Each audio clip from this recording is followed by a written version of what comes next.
मतलब ऐसा आपने कहा कि पहले जिंदगी में शांति आ गई, मतलब पहले ऐसा कुछ था जो शांति नहीं थी, मतलब क्यों ऐसा? क्योंकि मैं मेडिसिन के ऊपर विश्वास करती थी। मतलब मुझे परमेश्वर ऐसे हीलिंग देता है उसके ऊपर विश्वास नहीं था, क्योंकि हम लोग पत्थरों के ऊपर विश्वास करने वाले लोग थे, मूर्ति के ऊपर विश्वास, तो हमारे अंदर कुछ विश्वास नाम की चीज ही नहीं थी। तो मुझे चलने के लिए दिक्कत होने की, बैठने के लिए दिक्कत होने की, जैसे मरे मुर्दे की जैसा मेरा शरीर हो गया था। कोई पहचान नहीं सकते थे, मैं पूरा बाल चले गए थे, पूरा काला काला काला फेस हो गया था, कोई मुझे पहचान नहीं सकते थे। बहुत हेल्थ इशू थे, तो मुझे ऐसे बाइबल पढ़ नहीं सकती थी क्योंकि मेरे को स्पॉन्डिलिसिस का प्रॉब्लम था। तो शैतान मुझे बोल रहा था, देख तू तेरी मौत ऐसे ही होने वाली है, क्योंकि तुझे बार बार ऐसे ही ख्वाब आते। जैसे उसने जिन्ना खुदा ये नाम बताया तो मेरे हृदय में एक बिजली सी चमकी। जैसे हमारी फास्टिंग चलने की, तो शैतान मेरे सांस के अंदर कार्य करता था और उसको अंदर से चीड़ आती थी मेरे बारे में। तो उस दिन से मैंने ये सोचा कि मैं कभी भी अभी मुड़ूंगी नहीं। मैंने स्ट्रेट वे मेरा मार्ग सामने रखा है कि मुझे यीशु के पीछे चलना है।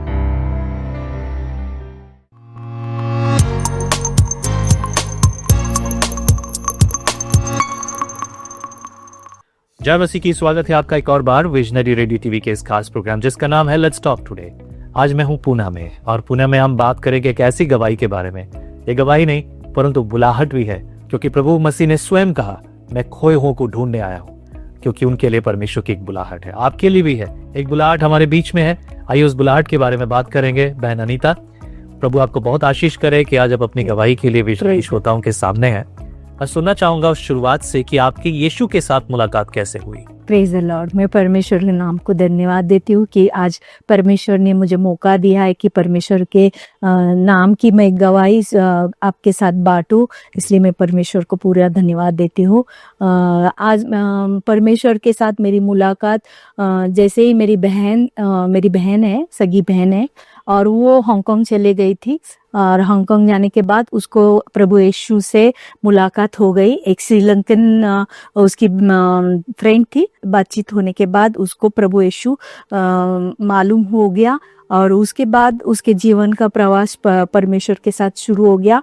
और उस टाइम वो हांगकांग में मेरे लिए 2 साल से प्रार्थना कर रही थी। उसके बाद जब वो वेकेशन के लिए मेरे घर पर आई, तो उसने मेरे साथ ऐसे बैठ के परमेश्वर के बारे में मुझे बात करने के लिए शुरुआत की। जब उसने मेरे से बात किया कि अनीता, आज मैं तुझे एक जिंदा परमेश्वर, जिंदा खुदा है, उसका नाम यीशु मसीह है, उसके बारे में मैं आज तेरे से कुछ बात करना चाहती हूँ। जैसे उसने जिन्ना खुदा ये नाम बताया तो मेरे हृदय में एक बिजली सी चमकी, एक पूरा स्पार्क जैसे हो गया। तो मुझे पता नहीं था, क्योंकि मैं विश्वास में नहीं थी, और मुझे पता नहीं था कि ये मेरे अंदर क्यों ऐसा हो गया। पर जब मैं प्रभु में बढ़ते बढ़ते गई, तब मुझे पता चला कि अरे वो तो परमेश्वर का जो शब्द है, वो शब्द के द्वारा परमेश्वर ने मुझे छू लिया है। तो तब मुझे लगा कि परमेश्वर का शब्द कितना सामर्थ्यशाली है। प्रभु यीशु के बारे में बताया, तो उसने कहा कि मैं तुझे चर्च लेके जाऊंगी। तो उसने मुझे चर्च लेके गई। चर्च लेके जाने के बाद मुझे एक अलौकिक शांति जो रहती है, वो शांति महसूस होने लगी। और वो तो मुझे चर्च का रास्ता दिखा के चले गई, क्योंकि उसका वेकेशन खत्म हो गया, वो चर्च का रास्ता दिखा के चले गए। पर मेरा परमेश्वर से मिलना वो कंटिन्यू बढ़ते गया।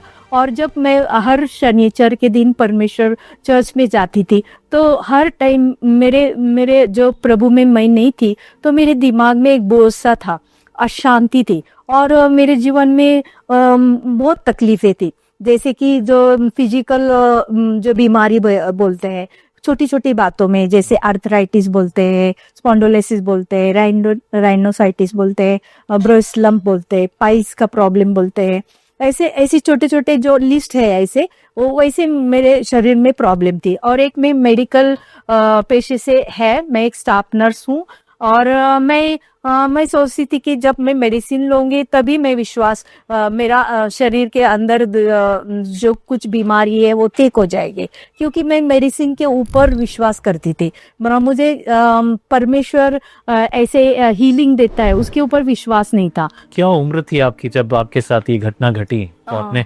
यीशु को एक चिंगारी के समान, एक इलेक्ट्रिक शॉक के जैसा आपने फील किया? हाँ, तभी मेरा 29 साल था। 29 ईयर्स। 29 ईयर्स। और उस समय आपकी शादी हो चुकी थी? शादी हाँ हो गई थी, मेरी शादी। मतलब ऐसा आपने कहा कि पहले जिंदगी में शांति आ गई, मतलब पहले ऐसा कुछ था जो अशांति नहीं थी, मतलब क्यों ऐसा? पहले पता नहीं, पर अशांति थी, चिड़चिड़ का करने का स्वभाव था, गुस्से वाला स्वभाव था, हर बार में खुद का ही ये बात सामने रखना है, मेरा ही सही है, ये स्वभाव था मेरे में। और वो मम्मी के तरफ से ही था वो, पर शादी के बाद वो ज़्यादा इंक्रीज हुआ, ज़्यादा बढ़ने लगा, और इसलिए मेरे दिल में अशांति थी। तो जब मैं चर्च में मैं पहली बार गई, तब मुझे ऐसा लगा कि मेरे सिर का जो बोझ है वो बहुत बड़ा बोझ किसी ने तो भी अपने ऊपर ले लिया है, और मुझे बहुत शांति महसूस होने लगी, दिल में एक आनंद सा उमड़ने लगा। क्या आपका परिवार यीशु मसीह पर विश्वास करता था? नहीं, मेरा कोई भी परिवार, मेरे घर से कोई भी प्रभु यीशु के ऊपर विश्वास नहीं करते थे। सिर्फ मेरी बहन करती थी, वो भी हांगकांग में थी, मुझे ऐसे कोई गाइड करने वाला भी कोई नहीं था। फिर जब आपके परिवार को पता चला कि आपने यीशु मसीह को अपना उद्धारकर्ता के रूप में स्वीकार किया है, यीशु पर आप विश्वास करते हो, तो क्या उन्होंने विरोध नहीं किया? हाँ, जब मैंने उनको पता चला कि मैं यीशु, मेरे हस्बैंड और मैं दोनों यीशु के ऊपर विश्वास करते, तो पहले हम फास्टिंग करते थे। तो जैसे हिंदू लोग फास्टिंग करते हैं वैसा हमारा फास्टिंग नहीं था। तो मैं ससुर के घर थी, सास ससुर के घर थी, तो हम सुबह से बिना कुछ खाए या कुछ भी वो फरा बोलते कुछ बनाना वगैरह, वो कुछ भी नहीं खाए हुए भी रात के 12 बजे 11 बजे हमको खाना मिस फास्टिंग छोड़ते थे। तो घर वाले सरप्राइज हो गए, ये ऐसा कौन सा फास्टिंग है जो पूरा पानी पे लोग फास्टिंग करते, वो लोग सरप्राइज हो गए। पर जैसे हमारी फास्टिंग चलने की, तो शैतान मेरे सास के अंदर कार्य करता था, और उसको अंदर से चीड़ आती थी मेरे बारे में। तो जैसे मेरे बारे में उसको बहुत क्रोध आता था, चीड़ आती थी, क्योंकि उनका बेटा भी मेरे साथ चर्च में आने लगा था। तो कोई भी माँ ऐसे नहीं सोचेगी ना कि मेरा बेटा भी वो करे, नहीं क्या बहू का सुन के वो करे ऐसा। तो उनके अंदर मेरे तरफ से मेरे बारे में बहुत क्रोध था। पर वो अभी बेटे के साथ मैं एक बहू है, तो वो दिखा नहीं रहते थे, पर उनके जो शब्द है, उनके जो बिहेवियर है, उससे मुझे पता चलता था कि उनको अंदर से क्रोध हो रहा है मेरे बारे में। क्योंकि मैंने मूर्ति पूजा वगैरह उससे अपना अलग हो गए थे हम दोनों जन। किसी ने मना किया था? नहीं, किसी ने कोई मना नहीं किया था। मेरे अंदर से जब मेरे जीवन में फिर से परमेश्वर से मेरा एक ऐसे ख्वाब में परमेश्वर ने मुझे छू लिया, वो मेरा एक टेस्टिमनी है, वो भी बताती हो। तो उस दिन से मैंने ये सोचा कि मैं कभी भी अभी मुड़ूंगी नहीं। मैंने स्ट्रेट वे मेरा मार्ग सामने रखा है कि मुझे यीशु के पीछे चलना है। मुझे किसी ने ऐसा बताया नहीं कि ये सब छोड़ दे। मेरे अंदर से एक गवाही आई कि मुझे मेरा लाइफ सिर्फ यीशु को देना है। बहुत बार, क्योंकि अब आप अपने जीवन की गवाही अपनी चर्च में देते हैं, औरों के साथ अपनी गवाही बांटते हैं, कई सारी ऐसी महिलाएं हैं, कई सारी ऐसी बहनें हैं जो अपने विश्वास को अपने परिवार के साथ बांट नहीं सकती, उनको बता नहीं सकती। बताती हैं तो लोग विरोध करते हैं, और वो उस विरोध का जो है सामना नहीं कर पाती। आप उनको कैसे अपनी गवाही शेयर करते हैं? आप उनके लिए कैसे प्रेरणा? हाँ, एक्चुअली हम लोग जैसे प्रभु में आए, तो मेरा बेटा, मेरे हस्बैंड, हम लोग सब लोग, मेरा बेटा 6 साल का था, और घर का एक लौता वो पहला वारिस था, हमारे घर का पहला बेटा था वो। तो मेरे ससुर का वो बेटे के ऊपर बहुत जान थी। तो 6 साल वो मेरे घर पे नहीं आए, क्योंकि हम प्रभु में आए करके। हम परमेश्वर ने हमको अलग किया, क्योंकि वो मूर्ति पूजा उनके घर में थी। तो परमेश्वर ने ऑटोमेटिक ऐसा हो गया कि जैसे हम दूर मीन्स अलग रहने लगे, जॉब की वजह से और थोड़ा हेल्थ इशू की वजह से। तो जैसे हम अलग रहने लगे तो उनके जीवन में वो लोग हमारे से बात करने को मना हो गए कि वो मेरी सास बोली कि जब अभी तुम प्रभु यीशु मसीह को स्वीकार किया है तो हमारे साथ रिलेशन नहीं रखना है। हमारे घर जो अलग वहाँ पर देवर के साथ रहते थे सास ससुर, तो घर का जो स्टेप्स है वो भी नहीं चढ़ना है। तो पूरी भी बंटवारा आई, कोई कुछ मिलेगा नहीं। बंटवारा नहीं मिलेगा, कुछ हक नहीं मिलेगा, एक स्टेप्स भी हमारे घर के अंदर तुम दोनों नहीं आने का। तो आपके हस्बैंड? मेरे हस्बैंड मेरे साथ थे, तो वो उन्होंने विश्वास किया, उन्होंने भी बैप्टिज्म लिया। तेरी वजह से मेरे माँ बाप दूर हो गए? नहीं, उन्होंने कभी ऐसा नहीं कहा। अच्छा। उन्होंने कभी नहीं ऐसा कहा। तो जब हम लोग विश्वास में बढ़ने लगे तो फिर सास ससुर ऐसा बोलने लगे हमारे प्रॉपर्टी में हमारा नाम भी नहीं लगाने का, हम तो तेरे घर पे मिस कुछ रिलेशन ही नहीं रखने का। फिर मैं चर्च में गई सैटरडे के दिन और बहुत रोई वहाँ पर। रोते रोते जब रोई, परमेश्वर से बात किया कि प्रभु मुझे इनसे अलग नहीं होना है, पर ये लोग चाहते कि हमसे अलग होना है। प्रभु क्या करूं, मैं क्या करूं? तो पास्टर के द्वार से एक वाणी आई। वो वाणी में था कि तू मेरी बेटी है, तू खंबीर रहे, तू स्ट्रांग रहे और तू बगमगा मत, मैं तेरे साथ हूँ। ये कहाँ से सुना आपने? चर्च में से। चर्च में पास्टर जब मैसेज दे रहे थे तो वो शब्द मेरे लिए आया था, और जब वो शब्द सुना तो मेरा पूरा लाइफ ही चेंज हो गया और मैं सोचने लगी कि परमेश्वर मेरे साथ है। Amen. फिर उसके बाद बहुत कठिनाई परिस्थिति में आई, बहुत कठिनाई आए, पर मैं इतना मेरा स्ट्रांग हार्ट हो गया कि परमेश्वर जब मेरे साथ है तो मुझे कुछ भी डरने की जरूरत नहीं। बिल्कुल सही। हाँ, तो फिर यही वर्ड्स लेके मैं हर टाइम सोचने की कि परमेश्वर मेरे साथ है, परमेश्वर मेरे साथ है। तो जब मैं नया चर्च में गई तब मुझे पवित्र शास्त्र मिला। पवित्र शास्त्र मिलने के बाद मैं परमेश्वर, रात को 10 बजे थे और मैं परमेश्वर से फर्स्ट टाइम जैसे प्रार्थना करते हैं, फर्स्ट टाइम परमेश्वर से बात किया कि परमेश्वर मुझे स्पॉन्डिलिसिस का तकलीफ था, मुझे बहुत हेल्थ इशू थे, तो मुझे ऐसे बाइबल पढ़ नहीं सकती थी क्योंकि मेरे को स्पॉन्डिलिसिस का प्रॉब्लम था। तो मैंने परमेश्वर से फर्स्ट टाइम प्रार्थना के दो ऐसे प्रार्थना की एक वर्ड्स में कि प्रभु मेरा गर्दन बहुत दुखता है, जब तक मुझे आराम नहीं मिलता है तब तक मैं पवित्र शास्त्र पढ़ते रहूंगी, और जब मुझे आराम लगेगा तब मैं ये पवित्र शास्त्र बाजू में रख के सो जाएंगी। ऐसे फर्स्ट टाइम मैं परमेश्वर से बात किया, और जब परमेश्वर से बात करने के बाद मैं मत्ते, मार्क, लूक अध्याय पढ़ रही थी क्योंकि मुझे बाइबल में क्या लिखा है वो कुछ भी पता नहीं था। क्योंकि सिर्फ इतना पता था कि वो जो पास्टर बोलने के यीशु कौन है क्या है उतना वो सुन के ही पता था, क्योंकि पवित्र शास्त्र मेरे पास नहीं था। पर चर्च में मुझे पवित्र शास्त्र छोटा न्यू टेस्टामेंट मुझे मिला और मैं पढ़ने लगी। पढ़ते जब न्यू टेस्टामेंट में मत्ते, मार्क, लूक में सब हीलिंग के परमेश्वर ने कैसा हीलिंग किया है परमेश्वर ने, तो वो पढ़ के ना मुझे थोड़ा रिलैक्स महसूस होने लगा। ऐसे लगा कि मैं पूरी तरह चंगाई हो गई। आप खुद तड़ने लगे? हाँ, मैं खुद तड़ रही थी। तो मुझे कुछ टाइम के बाद, हाफ एन आवर 1 आवर के बाद मुझे ऐसा लगा कि मैं पूरी तरह से चंगाई हो गई, मुझे कुछ पेन नहीं, कुछ नहीं। और मैंने ऐसे टेस्ट भी किया कि मुझे अभी पेन नहीं हो रहा है। तो जैसे परमेश्वर का वचन है ना, जैसे तुम ये पवित्र शास्त्र पढ़ोगे तो मेरी चंगाई तुम ग्रहण करोगे। तो उस टाइम मुझे वो फील हो गया और मैंने वो पवित्र शास्त्र बाजू में रख के सो गई।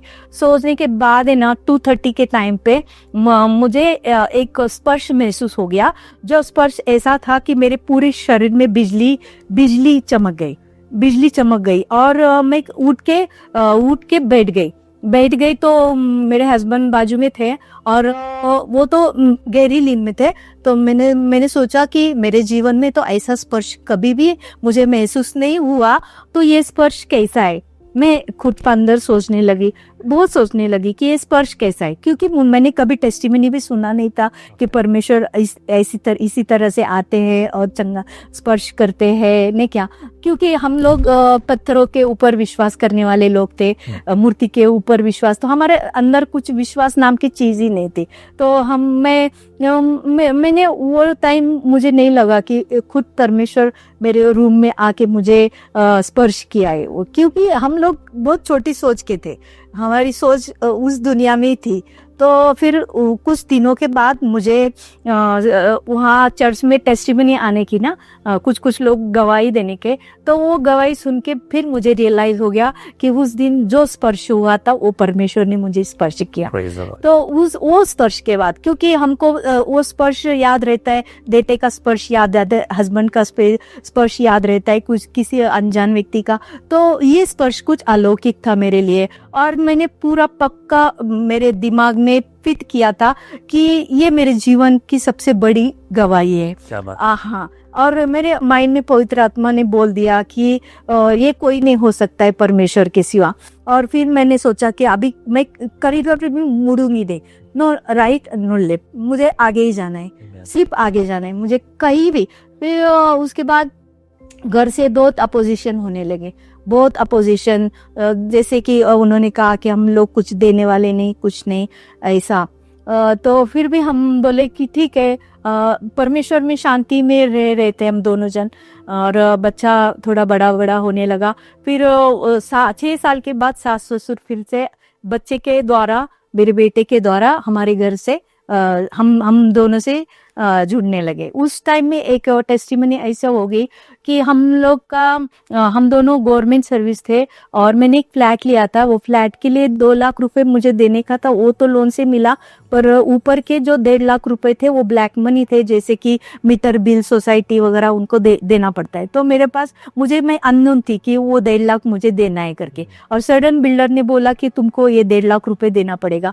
तो मैं सोची कि अभी मैं कहाँ से लाऊं ये 1.5 लाख, ने क्या दो, क्योंकि मेरे पास कुछ भी पैसा नहीं था, कुछ भी। और प्रभु में हम लोग अलग हुए, अभी सास ससुर को भी कैसे जाके बोलना है कि हमको पैसा चाहिए करके। तो प्रभु, और उसी टाइम मेरे जीवन में बहुत बड़ी परीक्षा आई, इतनी बड़ी परीक्षा आई कि मेरे हस्बैंड, मैंने सोचा था कि मेरा पेमेंट तो देने के लिए चला जाएगा, जो भी है सैलरी आती है, पर मेरे हस्बैंड का जो पेमेंट आएगा वो घर चलाएंगे। पर उसी टाइम मेरा पेमेंट तो देने के लिए चला जाता था, पर हस्बैंड का भी पेमेंट स्टॉप हो गया, क्योंकि उनका बदली हो गया। सोलापुर में उनका बदली का ऑर्डर आया। तो बदली का ऑर्डर आया तो मेरे भाई ने बोला कि हम लोग ऐसा ट्राई करेंगे, उनका बदली कैंसिल करेंगे, क्योंकि तेरा नया शादी हो गया है, तुझे इतना छोटा सा बच्चा है, घर वालों भी हमको एक्सेप्ट नहीं कर रहे थे, तू अकेली कैसी रहेंगी, क्योंकि समाज भी बोलते हैं ना कि अकेली औरत, बहुत सारी परेशानियां, बहुत सारी दिक्कतें। फिर भाई ने सपोर्ट किया कि बोला मैं ट्राई करूँगा, सब जो भी उनके जो ऑफिसर्स थे उनको जाके मिलूंगा, उनसे बात करूँगा, कुछ रिक्वेस्ट करूँगा।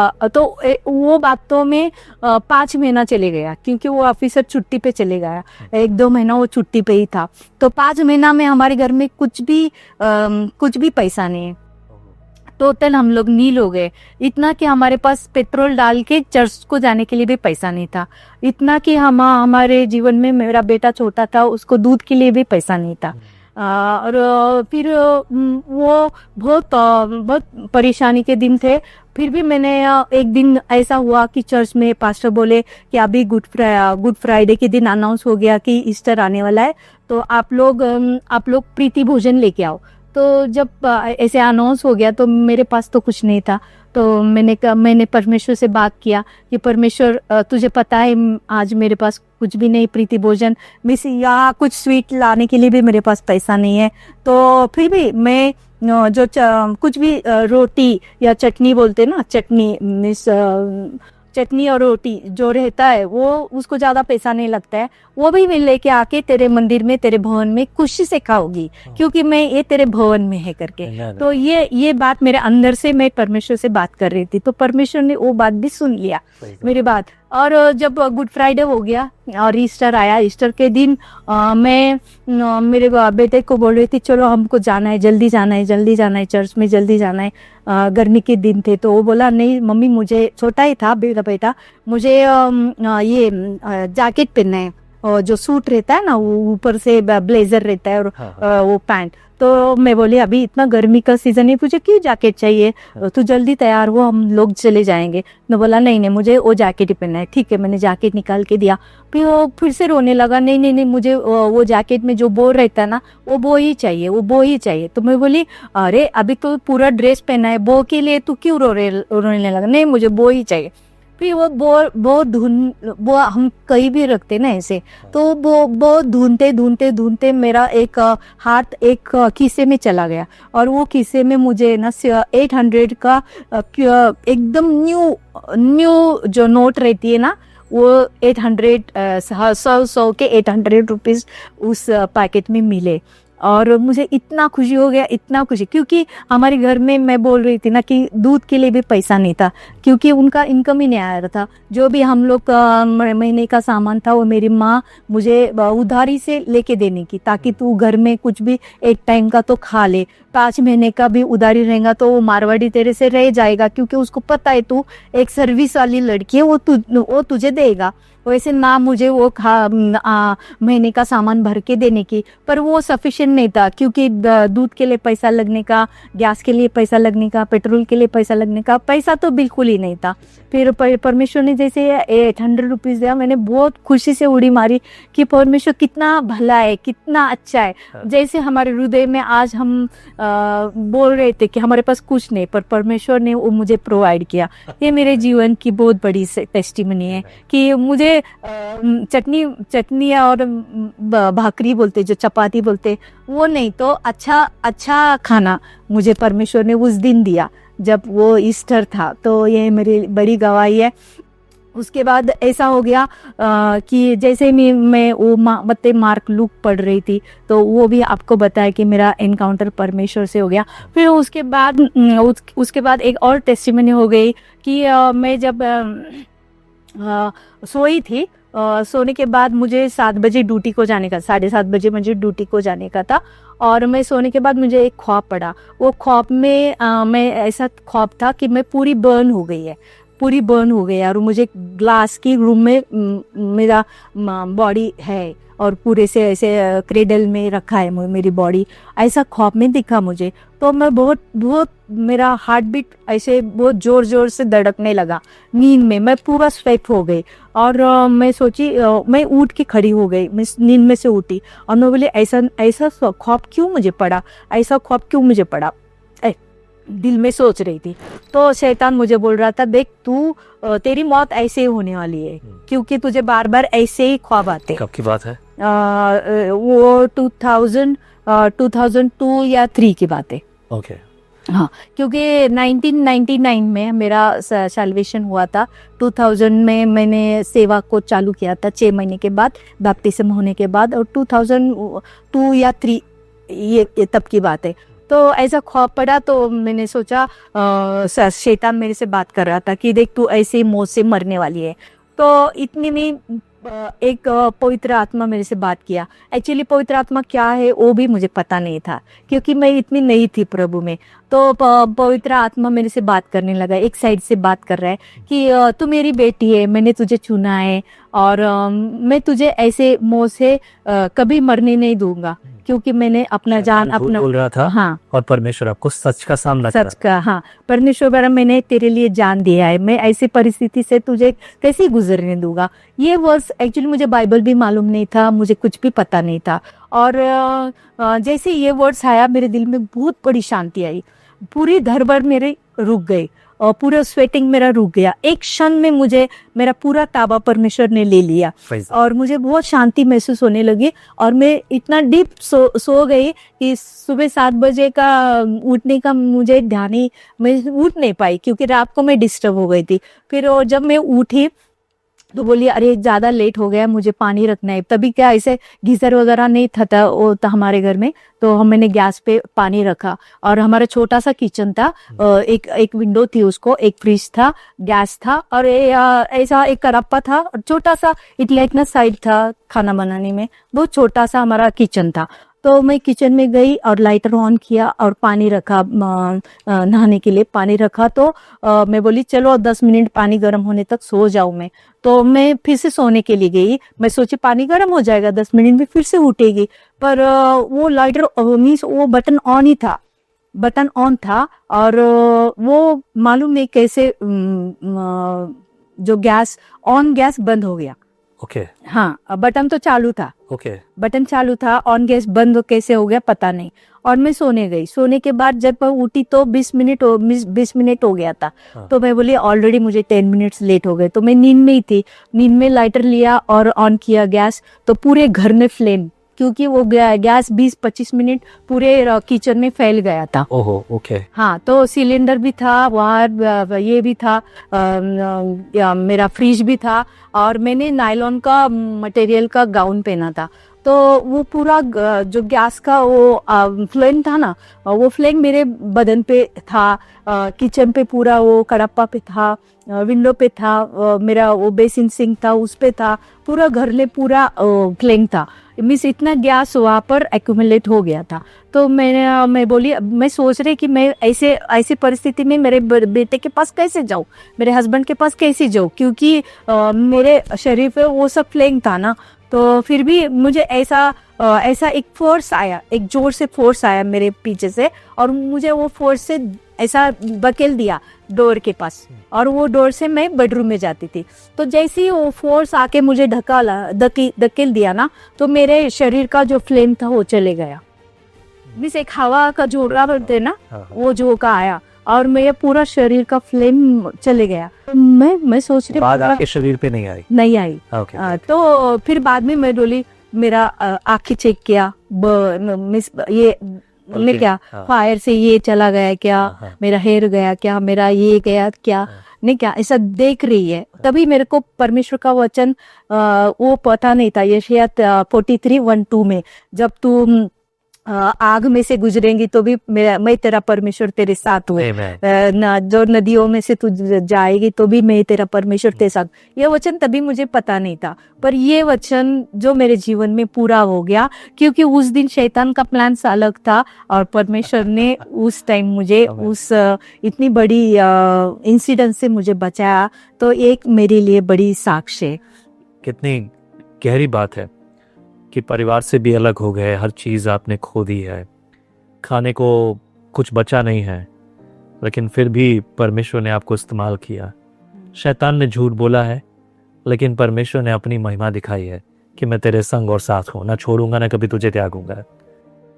जिस बेटे के लिए खाने को खिलाने के लिए नहीं, आज उसको आपने डॉक्टर बनाया। परमेश्वर ने आपके लिए ये काम किया है ना। बड़ी गवाही, बड़ी गवाही। क्या ये बुलाहट है, ये गवाही है, क्या कहेंगे आप?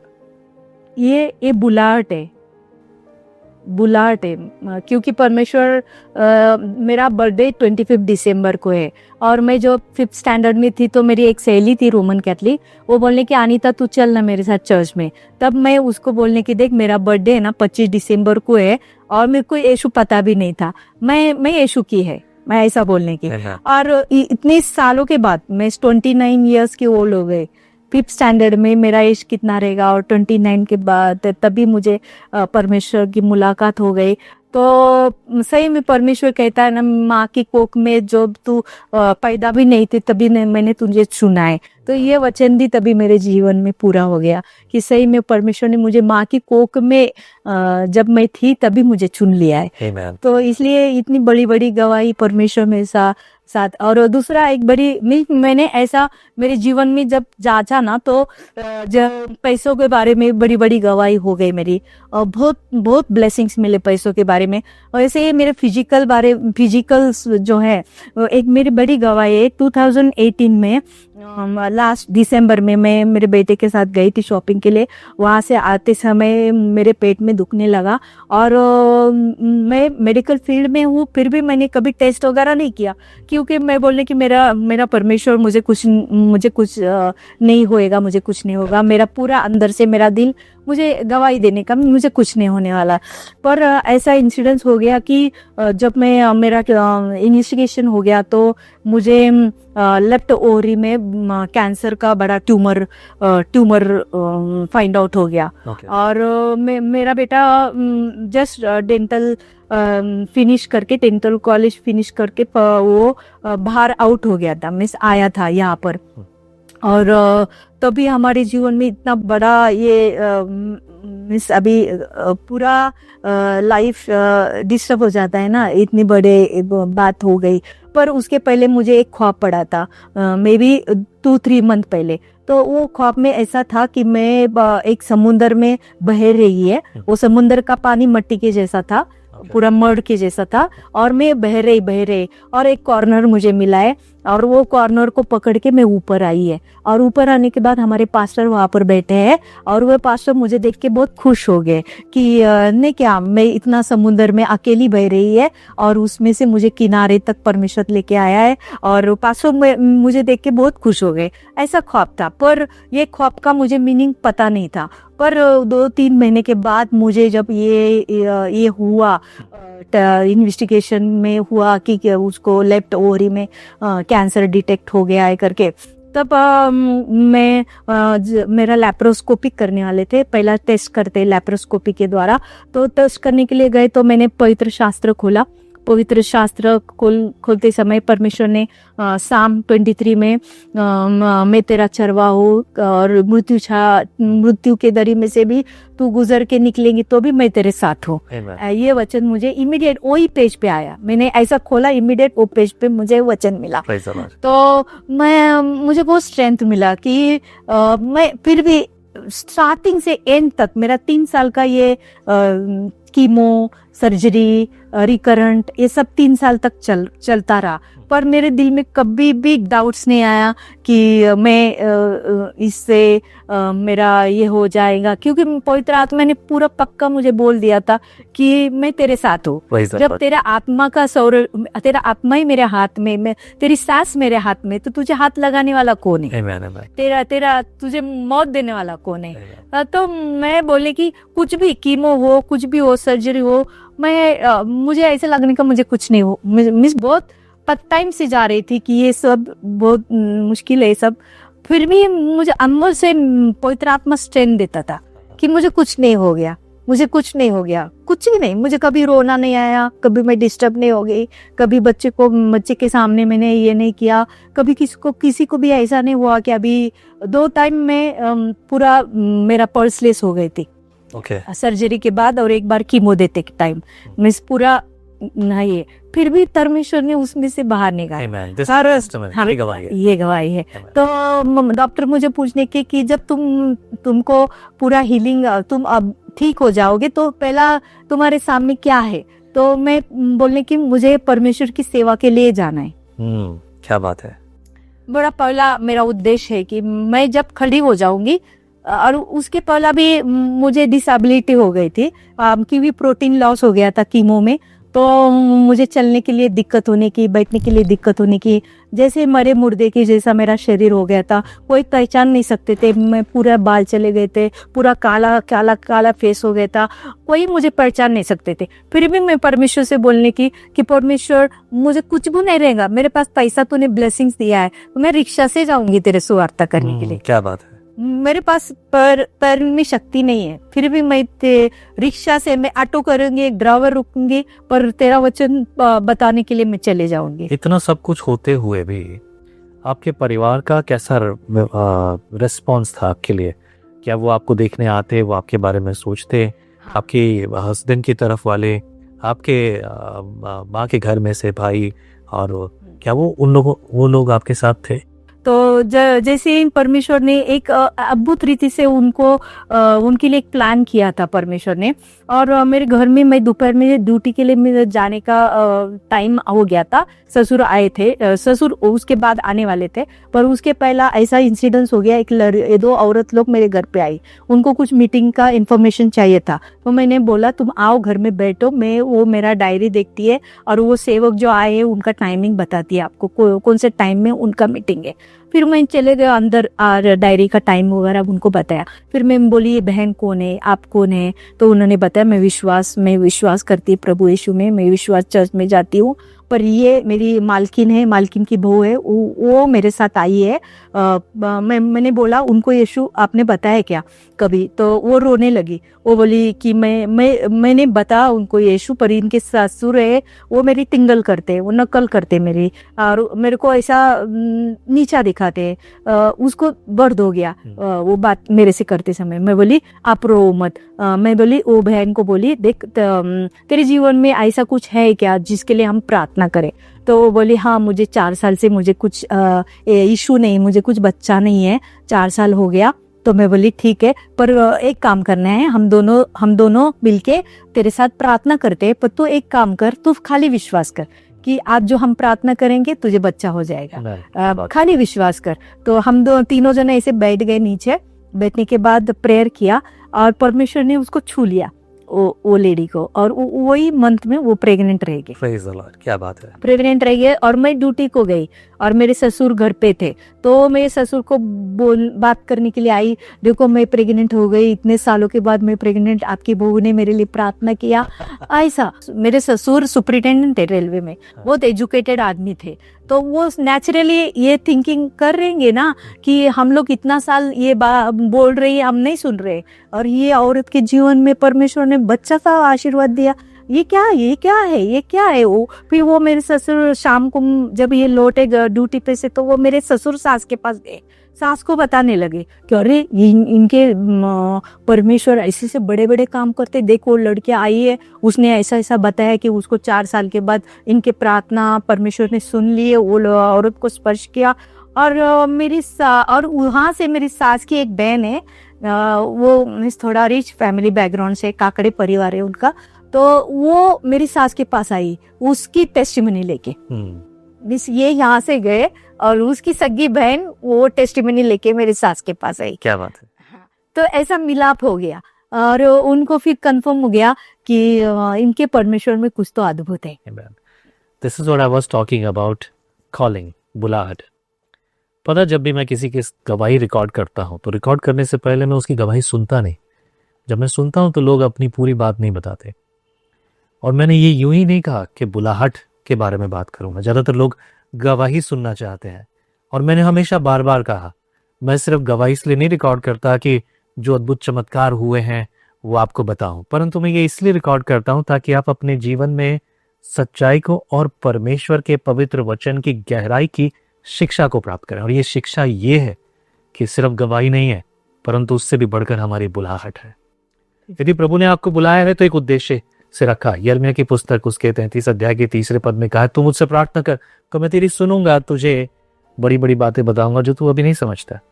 जो अनुभव आप सुन रहे हैं ये वो अनुभव है जो प्रभु बात कर रहा है, किसी और व्यक्ति के द्वारा नहीं, परंतु व्यक्तिगत प्रार्थना के द्वारा, व्यक्तिगत परमेश्वर के साथ समय बिताने के द्वारा।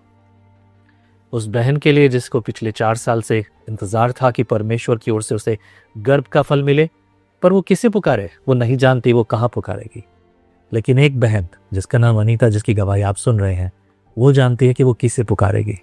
और जब उसने पुकारा तो सिर्फ विश्वास कर, मैं प्रार्थना करूंगी क्योंकि मैं उसकी बेटी हूँ, मुझे उसने चुना है, गर्भ में रचने से पहले मेरे लिए योजना बनाई है। वो योजना इनके लिए पूरी हुई और वो योजना उस बहन के लिए पूरी हुई जिसकी गवाही से औरों की भी जिंदगी बदल गई।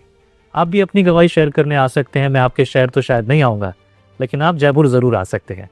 अपनी गवाही शेयर कीजिए, बल्कि अपनी बुलाहट दूसरों को बताइए कि प्रभु ने आपको कैसे चुना। आमीन। प्रभु आपको आशीष करे। बहुत बहुत शुक्रिया अपनी गवाही शेयर करने के लिए। मैं आशा करता हूँ कि जो बहनें और भाई बहन जो सुन रहे हैं आपको, उनके जीवन में परमेश्वर की ओर से एक नई प्रेरणा प्राप्त होगी। आमीन। प्रभु आपको बहुत आशीष करे। सालों की बात आज आपने सबके साथ शेयर की है। प्रभु आशीष करे। धन्यवाद। प्रभु आपको भी आशीष करें। यदि आपको प्रेरणा मिली है तो आप विजनरी रेडियो एंड टीवी के लिए अपनी ऑफरिंग हमें भेज सकते हैं ताकि हम ज़्यादा से ज़्यादा काम कर सकें। प्रभु आशीष करें। प्रार्थना करें इस विजन के लिए, और जो आवश्यकताएं हैं वो प्रभु पूरी करे अपने स्वर्गीय भंडार से। आपकी प्रार्थना मायने रखती हैं। आमीन। चैन से। धन्यवाद।